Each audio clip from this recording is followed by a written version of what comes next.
नमस्कार। आधुनिक भारतीय इतिहास के इस नए एक्सप्लेनर या यूं कहें इस खास विश्लेषण में स्वागत है। आज हम इतिहास की इन किताबों से बाहर निकलकर भीतर छुपे उन पन्नों को पलटने वाले हैं जो सच में बहुत दिलचस्प हैं। तो चलिए बिना किसी देरी के इस ऐतिहासिक सफर की शुरुआत करते हैं। अब एक बार इस लिस्ट को देखिए।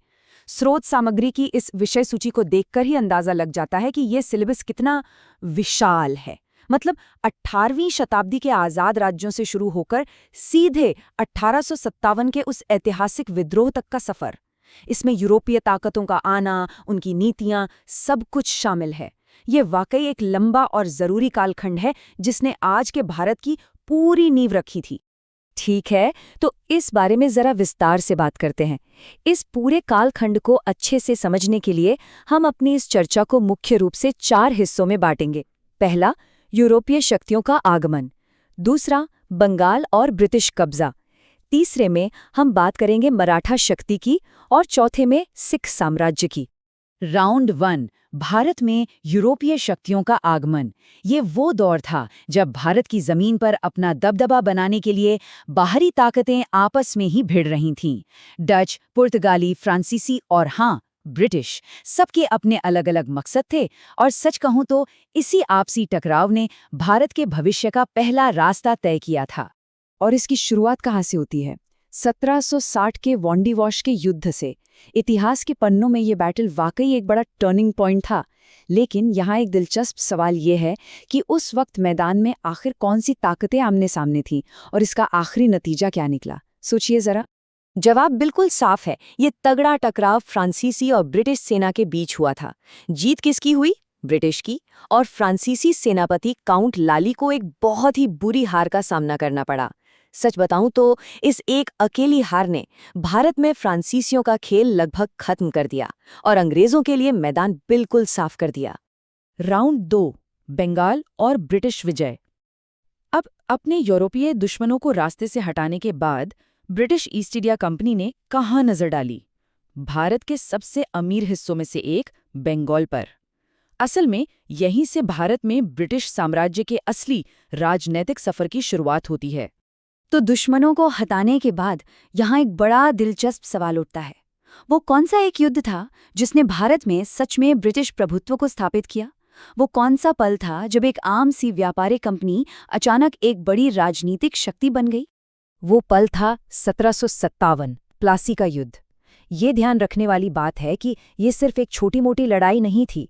ये वो मोड़ था जिसने बंगाल के नवाब सिराजुद्दौला को हराकर ब्रिटिश सत्ता के लिए भारत के दरवाजे हमेशा हमेशा के लिए खोल दिए थे। लेकिन पता है इस स्लाइड में सबसे खास बात क्या है? इस प्लासी के युद्ध के पीछे एक बहुत ही खौफनाक घटना की कहानी छिपी है, जिसे ब्लैक होल ट्रेजेडी कहा जाता है। अंग्रेज अधिकारी J.Z. हॉलवेल ने इसका जो वर्णन किया है, उसने नवाब और ब्रिटिश कंपनी के बीच कड़वाहट की सबसे बड़ी वजह का काम किया। आखिर वहां हुआ क्या था? अगर हम सीधे तथ्यों पर ध्यान दें तो ये घटना 20 जून 1756 को नवाब सिराजुद्दौला के शासनकाल में कोलकाता में हुई थी।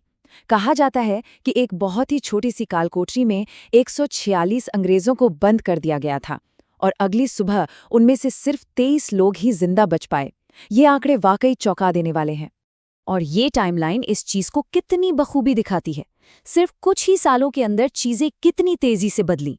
1756 में ब्लैक होल की घटना, ठीक उसके बाद 1757 में प्लासी का युद्ध, फिर 1764 में बक्सर के युद्ध ने इनकी सत्ता को और मजबूत किया और आखिर में 1765 आते आते इन्हें दीवानी मिल गई, यानी टैक्स वसूलने का पूरा हक।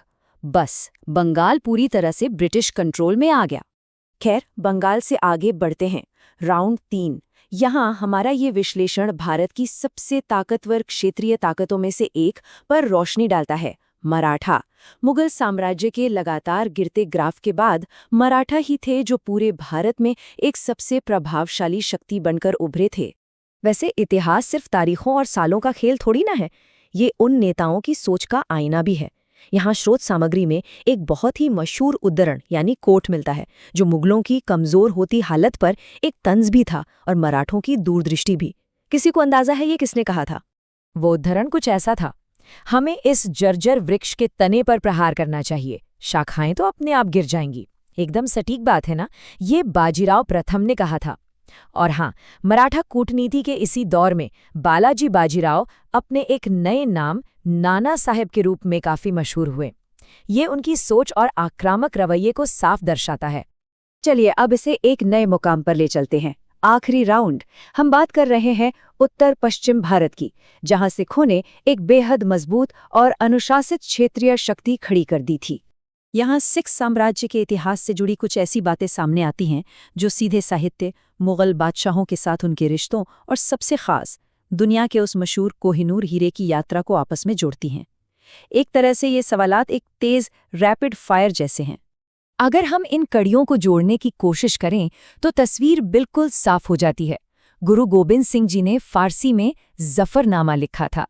वहीं दूसरी तरफ गुरु अर्जुन देव जी को मुगल बादशाह जहांगीर द्वारा मृत्युदंड दिया गया था।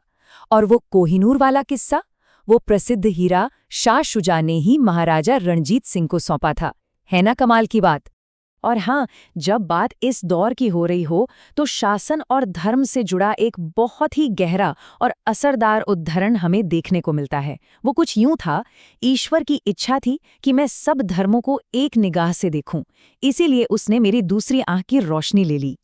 ये कमाल के शब्द किसी और के नहीं बल्कि खुद महाराजा रणजीत सिंह के थे, जिन्हें लोग प्यार और इज्जत से शेरे पंजाब भी कहते हैं।